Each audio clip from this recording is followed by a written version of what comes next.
Com certeza, tem sim, ainda muito preconceito.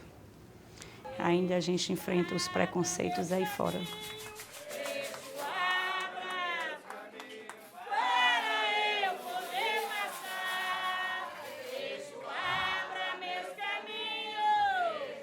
O Exu, ele é um guardião, o Exu, ele é terra, o Exu, ele é o amigo. O Exu tranca-rua, né?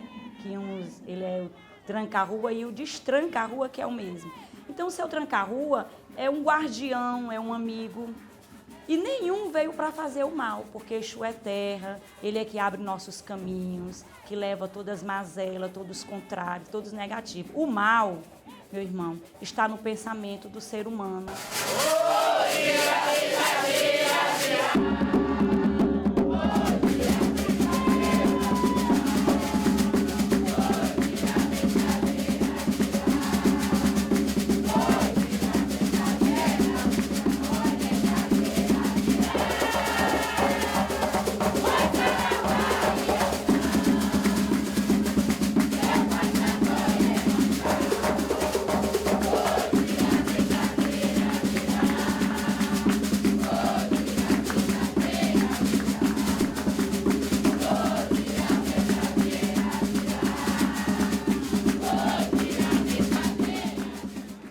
Exu é o orixá que, quando da criação do mundo, segundo nossas teorias criacionistas, ele foi o orixá que foi incumbido de vir trazer todo o legado de orixás aqui para a Terra, para que essa Terra fosse preparada para o nascimento dos homens.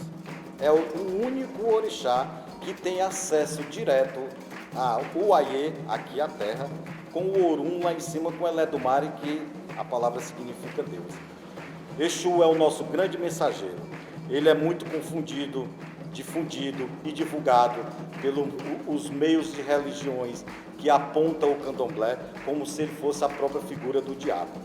O Exu não tem nada de diabo. A religião que vem de matriz africana, se nós prestarmos atenção, ela é uma religião que cria medo dos espíritos. Situação em que uma pessoa fez um trabalho para outra, a outra fica preocupada e tal, que aquilo ali vai acontecer. Então, é um modelo de religiosidade que gera nas pessoas um temor, um sentimento repressivo. Então, nós quando olhamos para essas pessoas, nós não queremos insultá-las, nós não queremos sobrecarregá-las, nós já as julgamos sobrecarregadas por aquilo em que elas acreditam, por aquilo que elas professam. Então, nós procuramos lhes comunicar as verdades cristãs como uma forma de elas se livrarem desse julgo, de medo, de autoopressão. Se você não conhece uma energia, se o Brasil é praticamente um país católico, e uma coisa que veio de negro, da África, que se trabalha com Exus, entidades Exus, que é a grande polêmica ainda no Brasil, que se confunde com o diabo. Eu acho que é por isso esse medo, esse pavor, é o demônio, estão cultivando o demônio. E, enfim, nós de matrizes africanas, principalmente candomblé, queto, omolocô, umbanda, nós não cultuamos o diabo. Essa é que é a grande verdade. E com certeza vem 80%, 100% exatamente porque vem dos negros. O grande problema é que esse africano veio para o Brasil na condição de inferior. Ele veio na condição de escravo para o Brasil. Então, reconhecer alguma riqueza cultural que seja proveniente de um povo inferior que veio para cá na condição de escravo é muito difícil para a sociedade brasileira. Porque nós vivemos ainda num conservadorismo muito grande. Então, a sociedade brasileira tem muita dificuldade de compreensão da humanidade, de compreensão de valores que digam respeito a essa construção de igualdade. Então, em virtude de tudo isso, nós não conseguimos absorver, né, todo esse conhecimento que é considerado inferior, que é considerado menor e, portanto, é para a sociedade brasileira desprezível. Eu acho que a intolerância religiosa em relação a matrizes de religião, matrizes afro-brasileiras, religiões de matrizes afro-brasileiras, vem do racismo. Claro que elemento se torna mais complexo se a gente analisa pelo fenômeno religioso em si, né? Quem é adepto de uma determinada religião segue também uma cosmovisão, uma visão de mundo, e organiza sua vida em função dessa cosmovisão. Existe o mito da unidade que afeta de alguma forma quase todas as religiões. Aquela crença de que um dia essa visão de mundo vai dominar o mundo. E orientações religiosas de matriz judaico-cristã, ligadas ao cristianismo, tendem a não reconhecer as religiões de matriz afro-brasileira por essa condição. Por uma condição de cosmovisão mesmo, de entender que há na Bíblia uma fundamentação a respeito de uma salvação, de uma suposta vida além desta vida, e que há uma tentativa de purificação, né, do espaço sagrado. Isso aconteceu quando da descoberta das Américas, né? Nós tivemos aí um primeiro impacto muito grande por causa exatamente das crenças, né? Porque as populações locais elas não tinham a mesma crença do colonizador e foram por isso consideradas inferiores, né? Muitas dessas populações sequer eram consideradas humanas. E aí isso justificou toda a missão dos jesuítas aqui no Brasil para impor uma religião às populações locais.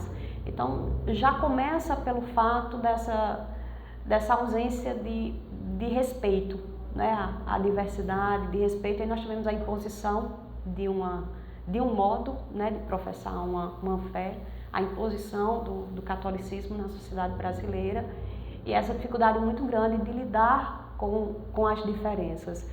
Então eu acredito que são várias as vertentes dos preconceitos na sociedade brasileira, mas enquanto nós não tivermos a consciência disso, esse estado de coisas ele não vai ser alterado exatamente pela ausência de uma atuação mais efetiva do Estado. Tempo de Nossa Senhora, no tempo da escravidão, preto velho na senzala só dizia ai, ai, meu Deus.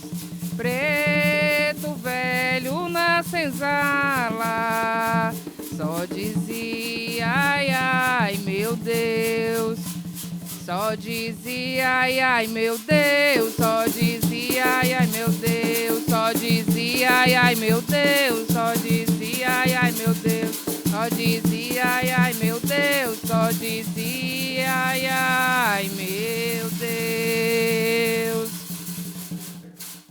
A gente primeiro canta para descarregar. As pessoas, né, que vêm, os consulentes vêm assistir a gira, e a gente canta pro seu tranca-rua, né? Aquele descarrega Exu, leva o mal para as encruzilhadas, né? Então esse é o ponto de descarrego no começo da gira. Primeiro a gente canta para Exu poder descarregar todo aqueles que estão aqui, que leve todo o negativo, para poder a gente, logo após, abrir a sessão e para os guias virem baixar e trabalhar. Exu, ele é o orixá, que tudo que a gente faz dentro do candomblé, a gente o comunica primeiro, porque sem a prévia comunicação a Exu, nada poderá chegar até os olhos de Eledumare, ou aos ouvidos de Eledumare. Daí o termo dele ser para nós o grande mensageiro. Exu é o orixá que se coloca muito na figura do humano, porque ele tem uma natureza muito humana. Exu, ele gosta de brincar, Exu gosta de fazer as pessoas rir, Exu gosta de maltratar, ele tem muito do arquétipo da personalidade humana. Ele chega a ser um pouco da energia dele mercenária, mas Exu, ele é o orixá primordial dentro do candomblé. Ele é o primeiro a ser reverenciado, ele é o primeiro a ser consagrado, por ele ter essa energia e esse arquétipo dentro do nosso zodíaco de ser o único orixá que tem acesso a Eledumare, a Deus. A boa religião é aquela que consegue ver nos que não concordam com as ideias professadas pelos seguidores dessa vertente, como pessoas que carecem de misericórdia, que se eles ignoram essas verdades primordiais, então eles estão deixando de ter certos proveitos e tal, e que de maneira nenhuma deveriam ser forçados a esse proveito, mas deveriam ser conduzidas pela persuasão, pelo respeito, até pelo exemplo de amor que se dá para com elas, como uma forma de cativá-las para uma coisa que é verdadeira. Quer dizer, o objetivo, se alguém acredita que uma coisa é verdade, é trazer essa verdade aos outros como uma forma que possa beneficiá-los, ajudá-los a se realizarem, não para oprimi-los, conduzi-los forçosamente a aderirem a uma coisa que não condiz com aquilo em que eles realmente acreditam. E aí a gente precisa entender a outra lógica, que não é uma lógica cristã, né, do bem e do mal, é uma outra lógica, que essa outra lógica não foi compreendida, por exemplo, pela ciência, e aí é mais fácil dizer que é selvageria, que é barbárie, né, que é heresia, que é charlatanismo, quando na verdade você não entende, a ciência não trouxe a baila para entender a cosmologia, a cosmogonia, a visão de mundo que norteia esses adeptos. Porque quem sabe do que é a religião é quem congrega. Eu tenho que respeitar os adeptos, é na congregação, eles que congregam é que sabem, não sou eu. A doutrina dos espíritos, ela foi fundamentada através da codificação feita por Hippolyte Léon Denis Rivaio, um pedagogo francês, que utilizou o pseudônimo de Allan Kardec e fez a codificação, trazendo 5 obras que são basilares, que fundamentam a doutrina dos espíritos, né? Nós temos o Livro dos Espíritos, temos o Evangelho segundo o Espiritismo, temos a Gênese, temos o Livro dos Médiuns, e aí nós vamos fundamentando os nossos estudos, os questionamentos que advêm, dentro do estudo dessas obras que são basilares à doutrina dos espíritos. Agora, isso varia muito de um ambiente para outro, de uma região para outra. Em Salvador é muito comum a gente ver, dentro da missa católica, do culto católico, né, a presença de elementos afro, a presença de afrodescendentes, fazendo daquela experiência religiosa que a gente pode chamar de uma verdadeira bricolagem, que junta elementos diversos, né, de diferentes matrizes. A Umbanda tem essa característica, né, de fazer uma fusão, uma hibridação de elementos que vêm, na verdade, de diferentes matrizes, tendo como matriz predominante a africanidade, né, ou as africanidades. A gente percebe, por exemplo, na África, há muito genocídio, há muita guerra tribal, há muita morte recíproca. E isso acontece exatamente pelo modelo de religiosidade, que cria uma visão de mundo, de espíritos se degladiando, de trabalhos que vão fazer com que aconteça alguma coisa ruim com alguém. Então, nós olhamos para essas pessoas que acreditam nisso como pessoas que estão sendo oprimidas por essa crença. Nós as respeitamos na sua expressão de fé, nós queremos que elas tenham uma liberdade religiosa, nós não queremos agravar a opressão tirando a liberdade religiosa delas.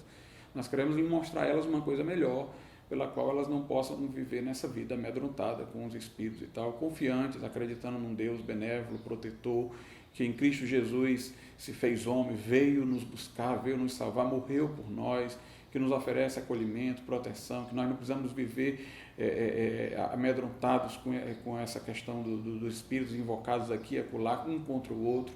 Então essa riqueza, que se a gente for atrás, a gente entende da nossa descendência, nós vamos entender os nossos ancestrais, nós vamos nos orgulhar de ter vindo de África, entender que a África não é um país, a África é um continente, diferente do que nos foi ensinado, né, dessa perseguição toda, que todo esse manancial, todo esse substrato que está por trás, né, de perspectiva fundamentalista, de perseguição, de discriminação, de intolerância, ela não está desvinculada de formação política, econômica, cultural do Brasil, né? Nós temos um país que ele se coloca e construiu um projeto de nação racista. Fica fora alguns segmentos populacionais, como população indígena, população negra, povos de comunidades tradicionais e específicos povos de terreiro. Então, nós aprendemos a negar, nós aprendemos a discriminar. Isso foi ensinado desde quando a gente nasce, porque isso é um projeto de nação há 500 anos. essa história oficial é a história do homem branco colonizador. Então, na visão que ele tinha da sua própria sociedade, ele construiu a visão do outro. Ele, como via a sua própria sociedade a partir das suas características positivas, quando ele olhou para o diferente, viu o diferente como muito negativo. Então, o índio não tinha, por exemplo, a mesma rotina de trabalho do elemento colonizador. E por isso foi considerado indolente. Então, essa ausência de capacidade de olhar para o outro a partir dele próprio. Isso é muito comum, isso nós chamamos na antropologia de etnocentrismo, que é olhar para o outro a partir daquilo que você considera a verdade. E a verdade, na realidade, é verdade para quem acredita nela. Pelos estudos que eu tenho, o candomblé, o molucú, a umbanda não é uma religião do diabo.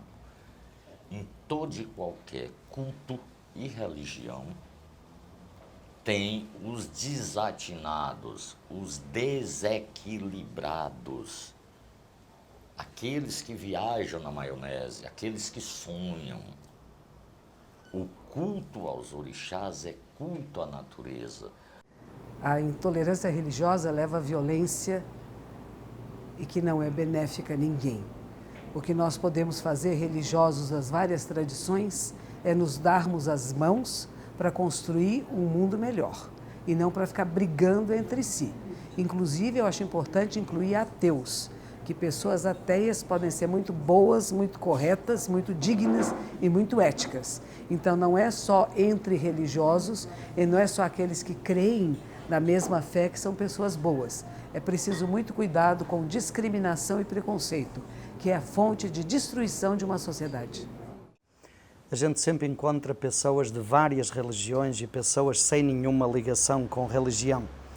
E uma coisa que a gente percebe é que as pessoas acabam se unindo a partir de algo que é muito mais profundo, que é o valor do ser humano e a busca do sagrado, a busca da transcendência, a busca do sentido da vida. Então, nos cursos de Enneagrama, embora eu seja padre católico, tem pessoas católicas, tem pessoas evangélicas, tem pessoas espíritas, budistas, hindus, tem pessoas sem nenhuma religião e as pessoas descobrem que há algo muito profundo que une os seres humanos. E eu entendo que as religiões devem estar a serviço disso, sejam elas quais forem, devem estar a serviço do ser humano, desenvolver o melhor do humano, de ajudar a pessoa a se religar com Deus, com o divino, com o transcendente, a partir delas mesmas, né? O grande caminho para Deus é o encontro consigo mesmo, o mergulho dentro de si mesmo. Esse momento, que é o Diálogos com a Sociedade, espaço de debates que nós promovemos aqui na Casa de Francisco, é uma oportunidade de trazer reflexões para todas as pessoas, inclusive para os nossos convidados, que sempre nós buscamos trazer pessoas que tenham conhecimento técnico e também tenham conhecimento doutrinário acerca da doutrina dos espíritos. É a oportunidade que a gente tem realmente de mostrar que o Espiritismo dialoga com todas as ciências e com todas as situações. Nessa oportunidade do debate, do diálogo, nós trazemos sempre um tema que seja pertinente a uma necessidade humana, a uma inquietação, e trazemos essas pessoas para dialogar e sempre colocando como pano de fundo as soluções, as respostas que a doutrina espírita nos traz. Eu acho uma bobagem discutir religião. Como é que eu vejo as religiões? Eu vejo as religiões como apenas canais de espiritualidade, que, no meu ver, dependendo do grau de espiritualidade que você tenha aqui na Terra, essa mesma espiritualidade irá te encaminhar a determinadas religiões. O respeito deveria predominar. Eu acho que onde você fala em Deus, onde você fala de paz, onde você acolhe as pessoas, né? Eu acho que não tenho dúvida de falar que Deus está ali. A forma correta, ninguém deixou aqui na Terra. Quem é que tem, como é que a gente poderia falar, uma formação que garantiria que religião tal é que seria a ideal? As distorções acontecem por causa de brigas de interesse, de poder, seja económico, seja político. Isso não tem nada de espiritual. Ou isso é precisamente aquilo que a espiritualidade se propõe a ajudar a superar os interesses egóicos, os interesses que são muito mais da personalidade, ajudar a pessoa a descobrir que há algo muito mais profundo, onde todos nos encontramos e onde todos têm valor, onde o ser humano adquire um valor inquestionável, onde o ser humano se torna o centro, porque o humano é divino e o divino é humano, não é? O Deus se manifesta no ser humano e está presente no ser humano. E o grande papel das religiões, o grande papel da espiritualidade é ajudar a cultivar e a resgatar isso. Eu acredito que todos nós podemos cultivar a amorosidade e o respeito. Respeitar aqueles que têm opiniões diferentes da nossa, religiões diferentes da nossa, quem não segue religião nenhuma, deixar de ficar falando mal dos outros. Vamos começar a apontar as coisas boas? Hoje é quase lua cheia. Que bonito! Que nós possamos apreciar juntos a vida e fazer o bem. Sempre fazer o bem para o maior número de seres. Não é um bem pessoal e individual. Quando nós criamos condições de um amor que é maior do que você mesmo, o mundo todo começa a se mexer. Então vamos, gente, vamos cultivar o amor em nós, o amor por todos os seres, por todas as formas de vida. Nós somos a vida da Terra e por isso cuidamos, com respeito e dignidade. Vamos se unir, vamos levantar a bandeira branca da paz, todas as religiões dos irmãos, para vocês verem que a Umbanda é paz, é fé, amor e caridade, tá? Então venha conhecer, se achegue mais à religião Umbanda, tá? E todas as religiões se unirem para o mundo ter paz. Vamos lá levantar a bandeira branca da paz, para a gente poder vencer aqui na Terra. Avante, filho de fé, com a nossa lei não há. Levamos ao mundo inteiro a bandeira de Oxalá. Levamos ao mundo inteiro a bandeira de Oxalá. Sentiu a luz divina com todo o seu esplendor, e no reino de Oxalá, aonde há paz e amor, a luz que reflete